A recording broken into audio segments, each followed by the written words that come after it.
Oi, maravilhosas, tudo bem? O tema do vídeo de hoje já falei lá no Instagram, né? Eu vou contar uma experiência que eu tive com o aborto. E eu diria que esse vídeo é um vídeo necessário. Ao longo dele vocês vão entender por quê.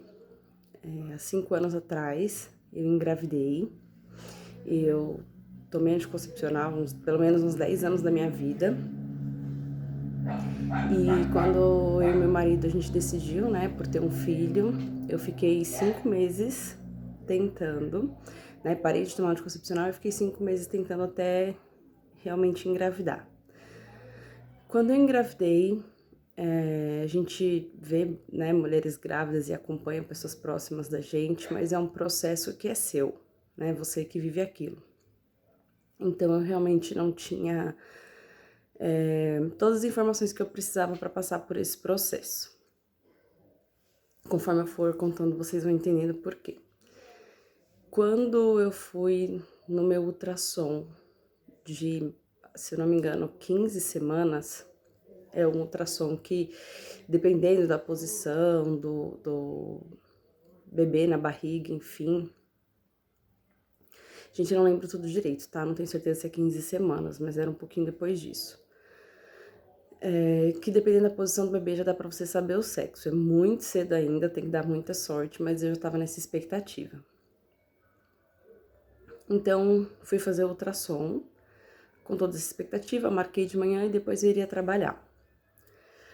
Quando entrei na sala e já tinha feito alguns ultrassons, né? Quando encostava o aparelhinho, gente, eu não sei os nomes técnicos, tá? Quando encostava o aparelhinho na barriga, você já começava, se ele ligasse o som, você já começava a escutar o coração. E a pessoa que tava fazendo, né, o profissional que tava fazendo o ultrassom em mim, ele apertava muito forte, muito fundo, pra cima, pra baixo, mudava de posições várias vezes. E ali eu comecei a sentir que tinha alguma coisa errada, né? Porque ele começou também a fazer perguntas. Quem te pediu pra vir fazer esse ultrassom? Cadê os outros ultrassons que você fez? Quantas semanas você tá? Por que que você tá aqui? Se eu já tinha ouvido o coração do bebê, e eu comecei a achar tudo isso muito estranho. Ele apertava muito minha barriga, tava até machucando. E aí ele parou de procurar, ele ficava olhando pra uma outra pessoa que tava do lado dele, ele parou de mexer, olhou pra mim e falou que eu não tava grávida. E eu demorei muito pra entender o que tava acontecendo, assim, foi uma fração de segundos, mas eu não entendi ainda o que tava acontecendo. Eu perguntei, como assim? Ele falou que alguns fetos não desenvolvem, eles simplesmente param de se desenvolver. E que isso tinha acontecido comigo, que eu tinha dentro da minha barriga, não tinha feto nenhum, não tinha nada, tinha o saquinho vazio. E pediu disse que do lado da clínica que eu tava fazendo ultrassom, tinha um hospital, né, que uma das especialidades era ginecologia e obstetria, e pediu pra eu passar lá, no pronto-socorro, e explicar o que aconteceu com o resultado do exame que ele ia me dar. Aquele momento, a gente saiu de mão dada, né, eu e meu marido de mão dada, eu saí olhando pra baixo. Eu cheguei a pegar meu celular, vi que tinha algumas pessoas ansiosas, né, querendo saber se eu tinha dado pra ver o sexo, como que tinha sido e tal. E quando a gente parou na porta, eu lembro que eu encostei no muro e eu comecei a chorar desesperadamente. E eu vou contar qual foi o primeiro sentimento que eu tive naquele momento. Vergonha. Vergonha, e eu me senti incapaz de ser mulher. Foi, acho que o pior dia da minha vida. E eu chorava muito. Meu marido segurava no meu queixo, pedia pra eu olhar pra ele, me abraçava, falava que a gente ia no médico, que a gente ia resolver, que tava tudo bem. E eu me senti incapaz, porque na sociedade que a gente vive, a gente cresce pra isso, né? Brincando de boneca, enfim, não gosto muito disso, mas é o que a gente vê acontecendo. E eu comecei a chorar muito, muito, e eu não conseguia de jeito nenhum olhar nos olhos do meu marido, não conseguia. Eu tinha vergonha, primeiro porque ele já tem uma filha, então eu me senti incapaz de poder gerar um filho, não só pra ele, né, era pra mim também, mas como mulher eu me senti incapaz, né, porque ser mãe sempre foi meu sonho, eu já falei isso no outro vídeo, e as mulheres são quase que criadas pra isso, né, não foi a criação que eu tive dentro da minha casa, mas todas as referências que você tem de mulher, de boneca, boneca que cozinha, que cuida do bebê, enfim. Eu odeio esse tipo de coisa, mas é uma realidade ainda. Não fui criada assim, mas como a gente vê isso em comercial de televisão, em novela, em filme, em qualquer coisa, a gente vai criando isso dentro da gente. Então eu realmente me senti incapaz, me senti menos mulher e me senti insuficiente. Eu não consegui olhar pra cara dele. Aí vem a segunda questão do que aconteceu. Eu fui nesse pronto-socorro e chegando lá na triagem, expliquei o que tinha acontecido, ainda sem entender, ainda chorando muito, e me encaminharam para uma médica que estava com uma enfermeira. Eu não chamo aquilo de médica, para mim parecia que eu tava, sei lá, num açougue, porque foi assim que eu fui tratada. Expliquei para ela o que aconteceu, chorando muito, ainda tinha um ponto de interrogação na minha cabeça, eu vou explicar para vocês por quê. Pode ser ignorância minha, pode ser que algumas pessoas vão rir do que eu vou falar, mas de verdade, eu nunca tinha ouvido falar que as pessoas perdiam um bebê sem ter dor, sem ter sangramento, sem ter nenhuma sensação física que demonstrasse isso, porque eu estava me sentindo totalmente bem. Assim, ainda com sintomas de início de gravidez, enfim. E como era uma coisa que eu nunca tinha passado, você não tem como saber o que é normal e o que não é. Eu nunca tinha ouvido falar nisso, né? Sem dor, sem sangramento, enfim. Quando eu expliquei pra médica que me atendeu, ela falou, tá, isso é normal, isso acontece com muitas mulheres todos os dias, e você tem duas opções. Você não pode ficar com isso na sua barriga, porque vai virar como se fosse uma sujeira pro seu organismo, né? Seu organismo não vai reconhecer isso, porque o que tinha ali de feto dissolveu e o próprio corpo absorveu, mas eu tinha que tirar o resto do que tinha ficado. E ainda não era um feto formado, porque de acordo com o ultrassom tinha parado de se formar com 13 semanas, né? Ainda não é considerado feto, tem um outro nome que acho que até o fim do vídeo eu lembro. E ela falou assim, tá, você tem duas opções, né? Você tem a opção de querer esperar por ter esse aborto natural, porque em algum momento seu corpo vai tentar expelir isso e você não pode demorar mais que 30 dias para fazer isso. E esses 30 dias, você vai ter que ficar vindo uma vez por semana fazendo exame de sangue no hospital, porque se isso vazar de alguma forma... Gente, eu não sei tecnicamente, tá? Eu tô falando o que me explicaram, o que eu lembro, mas e se tiver alguma coisa errada, quem entende não me julga. Você vai ter que ficar fazendo exame de sangue, porque isso de alguma forma pode vazar e pode causar alguma infecção, então você vai ter que fazer exame de sangue semanalmente para saber se você pode continuar esperando, ou você já se interna agora, tira isso aí, resolve esse problema e acaba com isso, volta para casa, tá tudo bem, é uma cirurgia super simples. E eu chorava muito, eu queria ter um espaço para conversar com o meu marido, eu não sabia o que fazer, eu queria conversar com a minha mãe, zero, zero, zero empatia. E eu demorei pra responder porque, enfim, você imagina, tinha acabado de... Em menos de meia hora eu descobri que eu não estava grávida, que eu talvez teria que fazer uma curetagem pra tirar, enfim, uma loucura. E aí, eu chorando, pensando, ela falou, olha, primeiro que você não vai poder decidir nada porque você não tá com papel, não tem nem como provar que você tava grávida. Mas uma coisa que eu não sabia, que quando você faz um pré-natal ou até o ultrassom, você tem que sempre levar os outros exames para os médicos poderem fazer as comparações, as contas, enfim. E ela falou, vai minha filha, decide, isso acontece com mulher todo dia, você vai resolver, vai ficar com isso aí 30 dias esperando esse negócio aí na sua barriga para esperar uma dor ou tal, ou você vai internar agora e já resolve isso de uma vez. Eu não posso ficar esperando, eu tenho outras pessoas para atender, está demorando muito.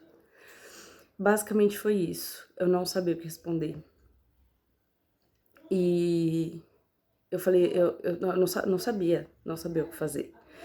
Em 10 minutos tinha acontecido muita coisa, minha cabeça não estava conseguindo processar.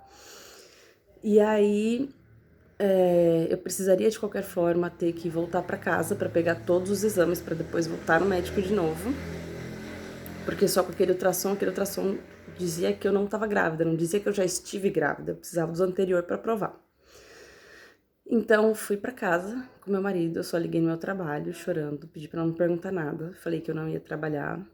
Depois com mais calma voltei, o segundo médico que me atendeu, de graça a Deus, tinha trocado de plantão, me explicou com um pouco mais de calma, falou que essa era uma opção minha, que meu organismo ia tentar expelir isso de alguma forma naturalmente, e detalhe, isso era,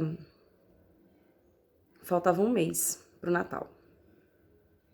Então, eu falei, tá, e aí vocês fazem o quê? Vocês me dão um atestado para eu poder ficar em casa? Porque eu não quero correr o risco de estar trabalhando e começar a ter uma dor ou um sangramento. Ele falou, não, vida normal. Se tiver, teve, e aí você vem pro hospital. E eu achei isso um absurdo, né? Porque por mais que fisicamente eu tivesse num processo que poderia nem acontecer, essa dor, esse constrangimento no meio do trabalho, tinha todo emocional. Enfim, saí de lá chorando muito, ainda assim consegui olhar pra cara do meu marido, devastada. A gente foi pro Ibirapuera, ficamos lá um pouco, porque era próximo. A gente tirou o dia pra tentar absorver tudo aquilo. E a minha decisão tinha sido esperar. Primeiro porque eu tenho pavor de hospital, eu tenho pavor de cirurgia. E eu não sei se foi medo, enfim. Eu optei por esperar. Quando eu contei pra minha família, todo mundo tentando dar uma força, né, enfim. E aí o meu pai falou, olha, tem uma ginecologista que atende minha esposa, e eu vou te dar o telefone dela, você conversa com ela, conseguir uma consulta pra você. Eu paguei essa consulta mesmo tendo convênio médico, porque a gente não consegue uma consulta assim de última hora, nem... Eu tava ainda em processo de achar um médico bom, né, porque era bem o comecinho da gravidez, eu tava indo em um que nem era o que eu gostava tanto, eu tava indo só pela questão de fazer tudo o processo certinho, mas ainda tava procurando um médico que eu me identificasse para me atender. E fui nessa médica, ela sabia, porque meu pai tinha contado antecipadamente para ela o que tinha sido.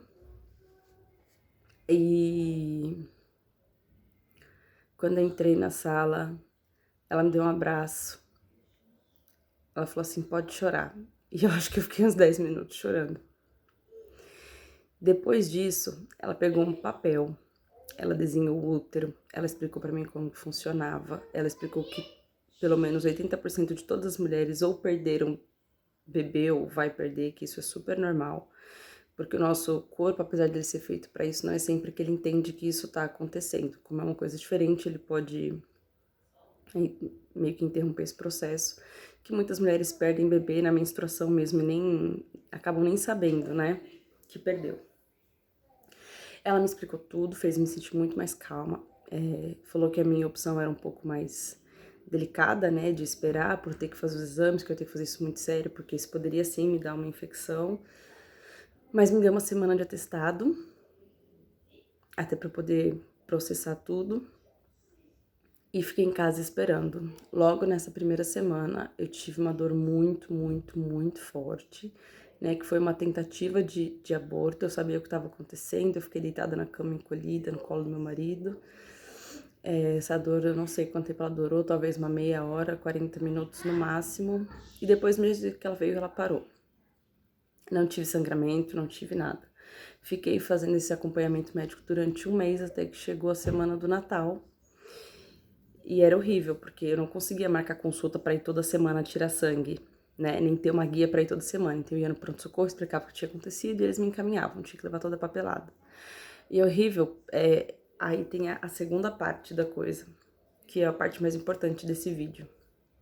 Eu sei que tá ficando um pouco comprido, mas esse é um vídeo muito necessário. As pessoas não estão preparadas para lidar com alguém que sofre um aborto, o que perde um bebê logo depois que nasce.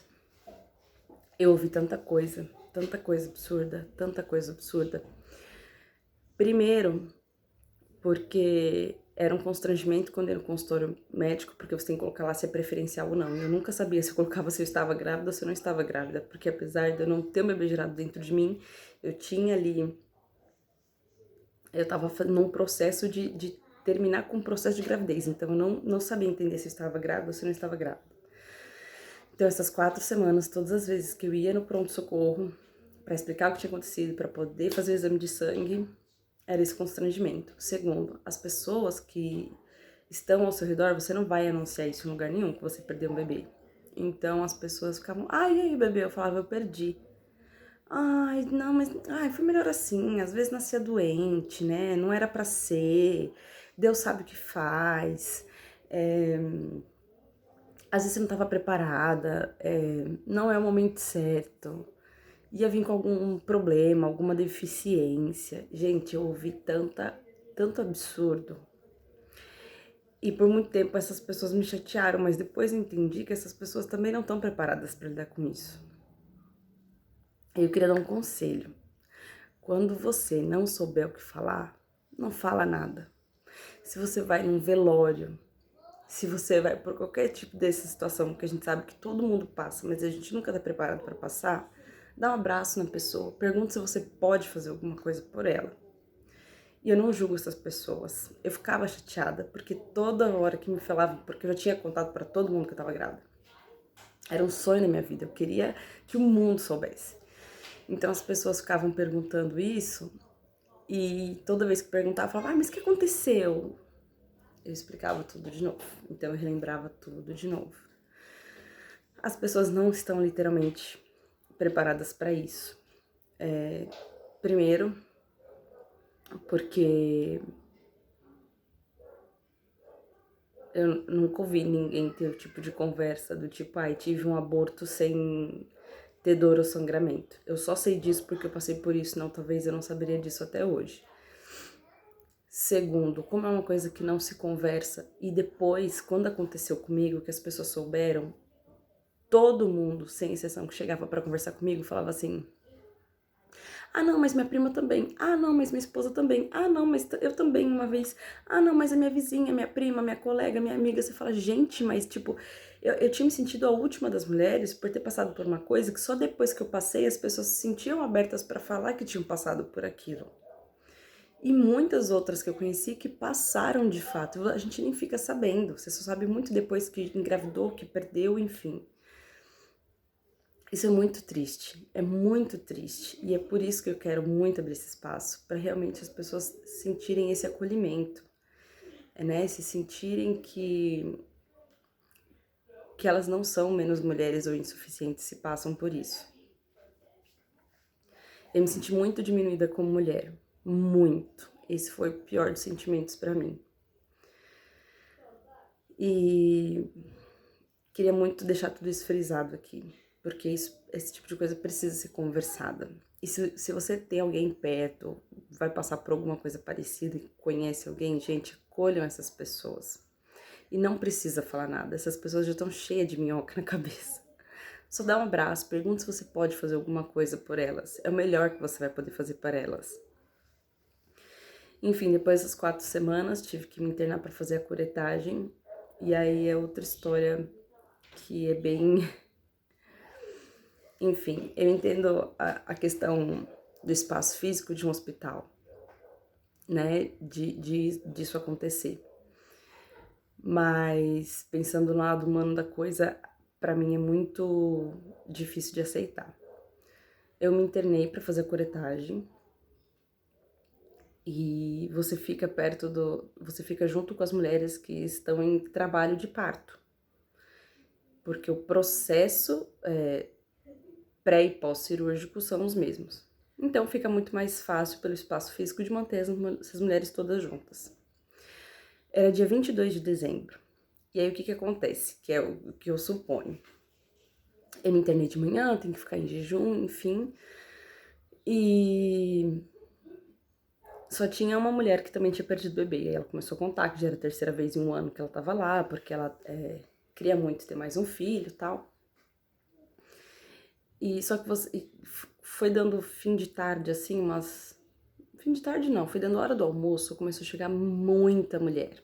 E eu via o médico, sentava na cama delas, né, porque é uma sala bem grande com várias macas para as mulheres que estão em processo de parto. E naquele dia todos os partos que eu vi acontecendo, tá, a maioria dos que eu vi, não todos, mas a maioria, e foram muitos, era cesárea, porque suponho eu que como era quase véspera de Natal, as mulheres estavam para ter neném, não tiveram, correram pro hospital com alguma desculpa para fazer cesárea, porque acho que já queriam estar em casa no Natal com seus filhos. Então eu vi o médico falando, ai, mas né, você já teve 2 filhos de parto normal, por que seu médico te mandou fazer cesárea? Ah, não, doutora, porque eu já tô muito cansada. Você vê que tava inventando coisa porque queria logo ter o bebê, e aí eu suponho que era para poder estar o Natal em casa. Então eu ficava olhando pro lado, né, você não tem nada, você tem um relógio na sua frente, vê aquele movimento todo. Eles colocam um comprimido, né, pela vagina, lá no fundo para ficar no útero, que ele ajuda a dilatar o útero. Colocaram em mim nessa outra mulher, a outra mulher rapidinho começou a sentir um pouco de dor, sangrar, levaram ela para dentro da sala e eu vi ela saindo apagada depois. E nisso eu via várias mulheres grávidas, elas passavam, aí entravam na sala, aí dava alguns minutos, aí passava uma enfermeira com o marido, com uma câmera, um celular na mão, aí entrava, aí o marido saía chorando todo emocionado, aí depois a mulher saía com o bebezinho no colo. Parecia uma fábrica, incrível isso. E você fica ali vendo aquilo, sabendo que você vai entrar naquela sala e você não vai sair com seu bebezinho, porque você não tem mais bebezinho. Então eu acho muito desumano essa parte. Eu não sei se por causa do meu nervosismo e do meu medo, eu precisei de 2 comprimidos daquele, cada um demorava acho que 2 horas para começar a fazer efeito, porque eu não tive nem esse sangramento, enfim. E eles ficam fazendo exame de toque para ver como é que seu útero tá, se já tá pronto para fazer essa cirurgia. Eu lembro de ter entrado na sala e eu sempre tive pavor de injeção. Quem me conhece sabe que eu tenho pavor de injeção. E ia ter que tomar a hack. Eu vomitei mesmo estando em jejum antes da hack de nervosismo. Tiveram algumas enfermeiras que foram muito legais, muito legais. Teve uma que me tirou mesmo sem poder convencer o médico a tirar, eu ir na porta para ver minha mãe, porque eu precisava ver minha mãe. E me acalmar, eu tava muito, muito, muito nervosa, com muito medo de dar alguma coisa errada, enfim, tanta coisa absurda que a gente escuta. E depois tomei a hack e eu lembro de ter pedido pro médico, a única coisa que eu pedi foi, eu não quero ficar acordada, eu não quero ficar aqui vendo o que tá acontecendo. E ele me falou, você não tá com sono? Eu falei, não. E eu lembro de ter acordado depois, do lado de um monte de mulher, com um monte de bebezinho no colo. Foi um alívio, porque depois de um mês tudo aquilo tinha acabado, tinha resolvido. Enfim, foi um mês de autotortura, mas eu não me arrependo da escolha que eu fiz, não, porque eu tive muito medo sempre tive muito medo de hospital, de cirurgia, e pra mim era uma coisa muito agressiva.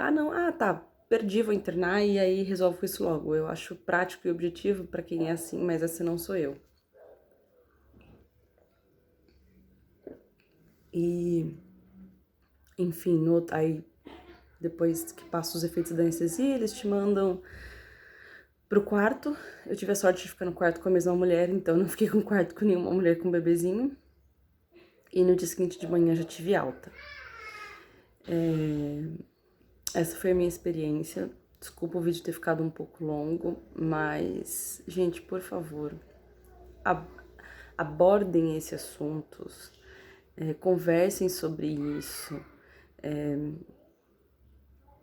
e acolham as pessoas que passam por isso, porque é um processo muito, muito difícil. E ele me impactou de muitas formas, e a maior delas foi quando eu engravidei a segunda vez. Eu passava mal todos os dias pré-ultrassom, todos, porque como foi no ultrassom que eu descobri que eu tinha perdido o bebê, quando eu tava grávida do meu filho, o Zac, todo ultrassom eu tinha crise de enxaqueca, me dava dor de cabeça, crise de tosse, crise de tudo que vocês imaginam. Eu tinha pavor de fazer ultrassom, uma coisa que deveria ser maravilhosa, porque eu tinha medo de descobrir alguma coisa errada ou ruim. Então, os 9 meses da minha gravidez foram os 9 meses, se eu não sentia ele mexer, eu ficava desesperada, porque eu sempre achava que alguma coisa ruim ia acontecer. Então, gente, esse é um vídeo muito, muito, muito necessário. Alguns assuntos precisam ser conversados dentro de casa, com a sua família, com suas filhas, com as suas irmãs, amigas, enfim. E queria deixar aqui, principalmente, o meu carinho para todas as mulheres que já passaram por isso, porque é uma dor assim enorme como mulher e pela perda também. E agradecer por todos os bebês arco-íris, como meu filho Isaac, né? São assim que são chamados os bebês que nascem depois de uma perda de um filho logo pós-parto ou de um aborto. Tá bom? Espero que vocês tenham gostado. Deixa, por favor, os comentários de vocês, se vocês querem mais assuntos como esse que são tabu para serem conversados aqui. E meu carinho grande para todas essas mulheres guerreiras que já passaram por isso. Um beijo.